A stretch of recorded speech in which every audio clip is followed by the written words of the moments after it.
Hi friends, குட்டி mini vlog பார்க்கலாமா? Sunday அன்னைக்கு எங்கள் வீட்டில் ரசம் தான். என்னடா சண்டே அன்னைக்கு பிரியாணி நெய்ச்சோறு அப்படின்னு சொல்லிட்டு வெரைட்டியாக செஞ்சாலும் இன்றைக்கி கிளைமேட் அப்படியே மழை சாரலோட சில்லுன்னு இருக்குது.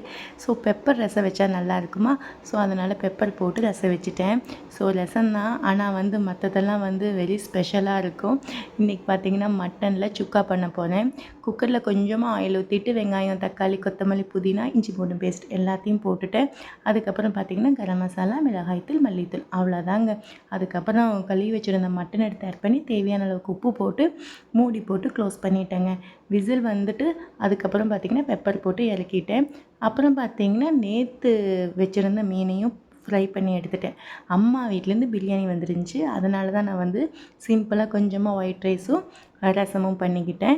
எப்போவுமே பிரியாணி தான் பசங்க லைக் பண்ணி சாப்பிடுவாங்க. ஸோ அவங்களுக்கு லஞ்சை போட்டு கொடுத்துட்டு இப்போ தான் ஃபர்ஸ்ட் டைம் என்னோடய சேனலை பார்க்குற மாதிரி தான் சப்ஸ்கிரைப் பண்ணிக்கிங்க.